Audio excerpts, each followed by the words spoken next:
Hi guys, this is Lucan here from Lilu's Garden. I'm so thrilled to be here because today I'll be talking about my favorite plant, which is Calathea.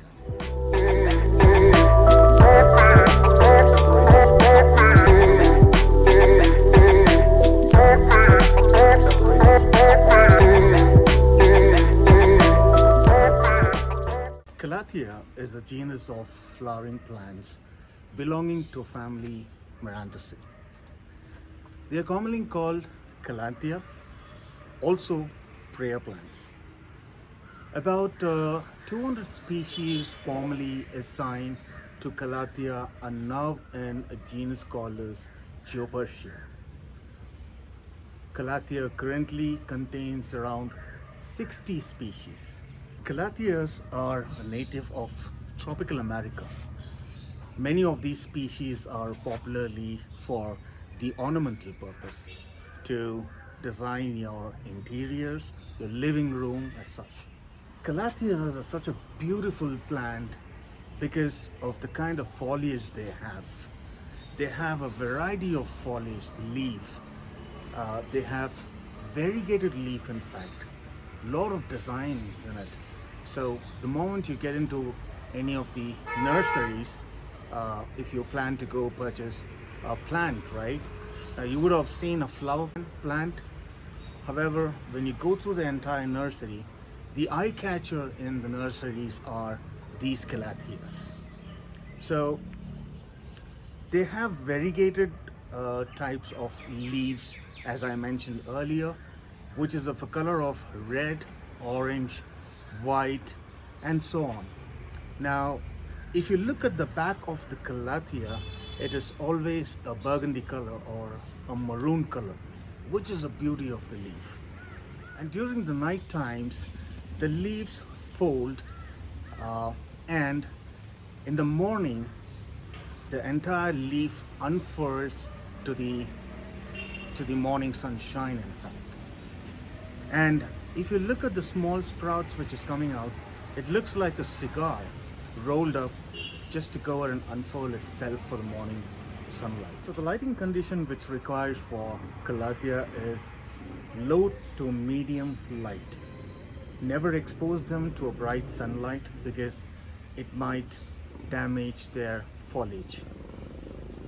As I said earlier, these plants are from the tropical region and they would always like to be grown under the canopies.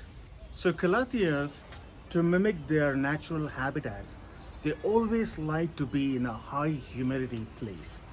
Now when I talk about high humidity place, now they're always used as an ornamental plants and in houses to decorate the living room. But sometimes when you have a bigger bathroom, right, people tend to decorate there as well. So they keep these beautiful foliages inside the bathroom. Calathea should be kept in moist but not in a wet medium, because the more the wet the medium is, your Calathea's leaves might get brown or dried up. And also be very careful when you use water, right? Sometimes people go ahead and tap water onto the Calatheas, which is not really recommended. Always use distilled water, or you might be having a water filter at home. Always use those because tap water contains a lot of minerals like chlorine or fluorides, right? So better avoid using those and instead use a filtered water. Now the best growing medium for Calatheas are a well-draining medium, right? It should be porous, and drainage is very, very important for these plants because it is always prone for root rots. So you have to be really careful. So today I will be repotting two of my Calatheas, which I bought it from a nursery but never repotted them, and they're in a very bad condition. So let's not wait, let's get into the video. This is one of my plants which is Calathea McCoyana,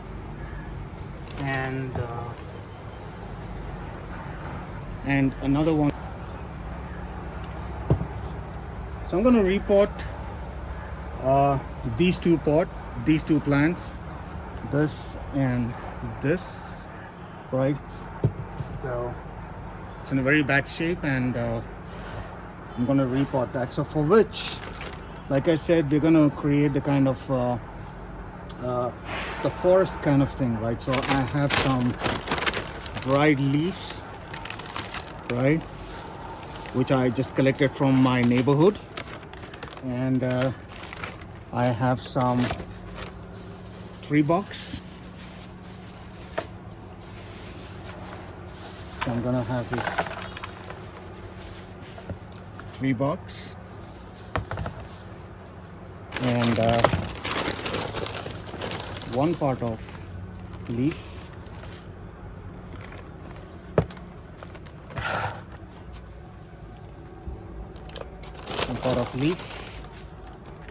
and then this is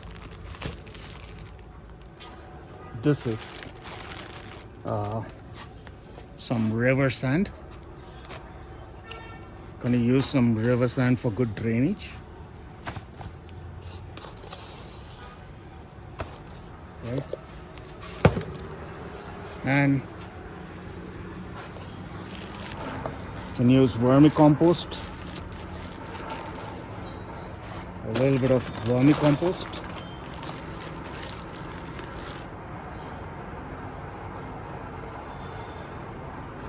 and finally some neem cake, right?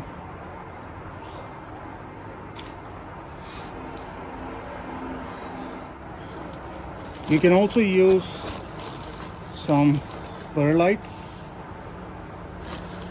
just to have a good drainage system, right? This is all the kind of potting mixture you require for this particular plant, right? Give it a good mix, right?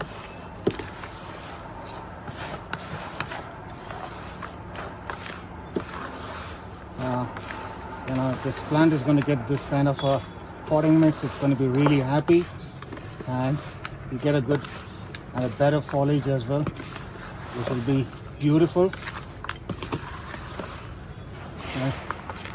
Use them a couple of months, you get a very good leaf.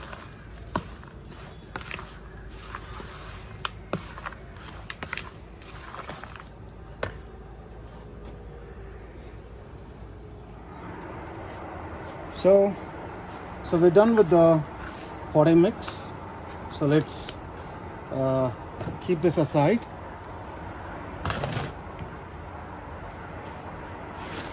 Let's keep this aside.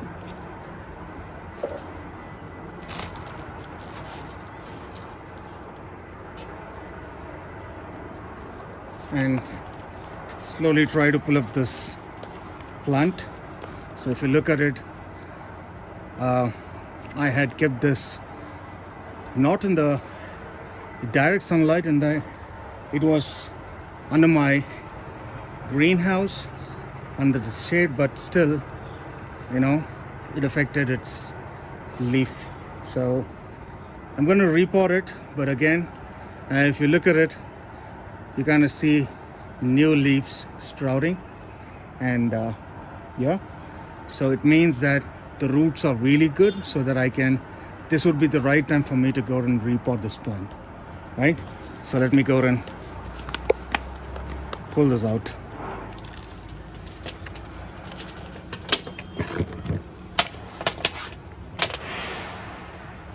You can use your hands to just separate these. Be really careful with the roots, right? The soil is really hard, so I could really imagine the kind of difficulty this plant would have gone through. I don't think so it would have breathed in really easy.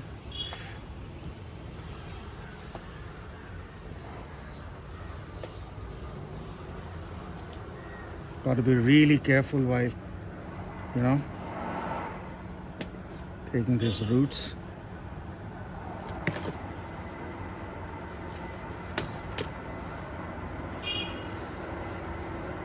You can see that there are still good roots.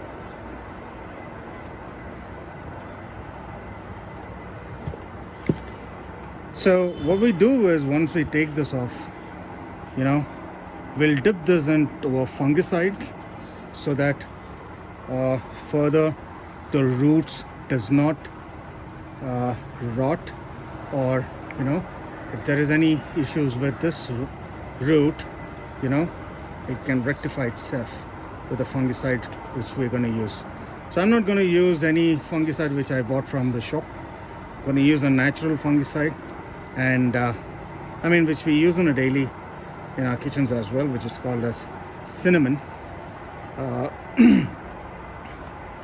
show you. And we're going to dip this root for a while in a cinnamon water, and then we're going to repot this again. So this is a condition of the root. Looks good, they're still active, and hopefully we can revive this plant. So friends, this is one type of Calathea which I have. It's called as Calathea makoyana, and I also have another one which is called as Calathea setosa. So we're going to repot these two plants right now.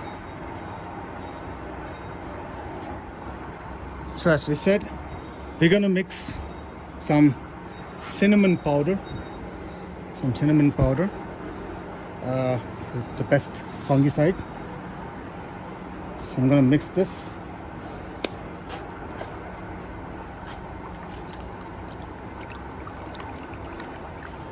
Mix this thoroughly in the water.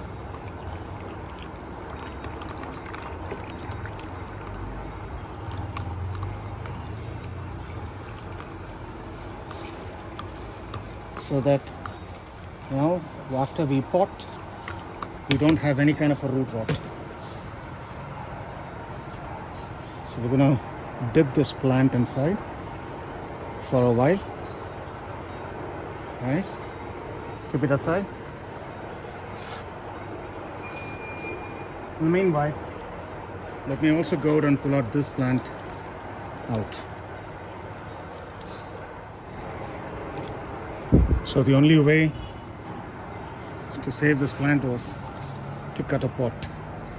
So the roots were so strongly entangled that I had to cut this pot to revive this. So this is the entire rooting system. So we're going to pull out as much as possible from these roots, the medium from these roots, and then try to pot it in a different pot. So on repot, the one which we have in the fungicide. So yeah, what you do is, now it's removed from the fungicide. What we can do is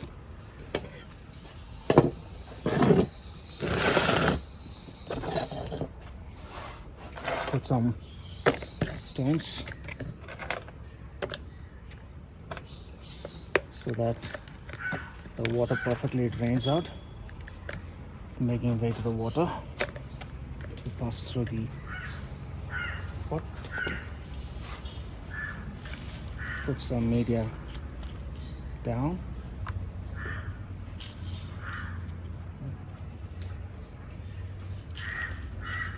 Up to the half, and then, so as I informed you earlier, the neem powder is already added onto this potting media, so you don't have to add the neem powder again. Place the plant, the root downside, and then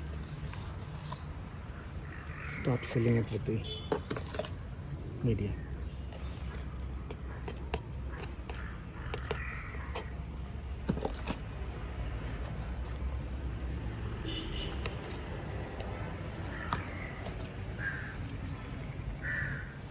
done with planting one pot.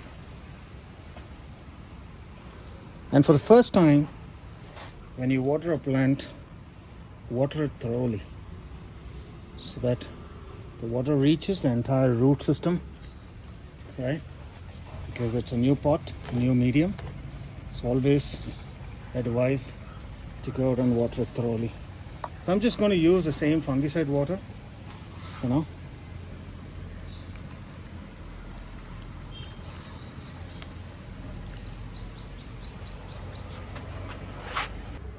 So, thank you friends. Hope you all liked the video. So, if you like the video, please go ahead and hit on a like button, subscribe my channel, share it with your friends and families, and I will catch you in the next video. Thank you all.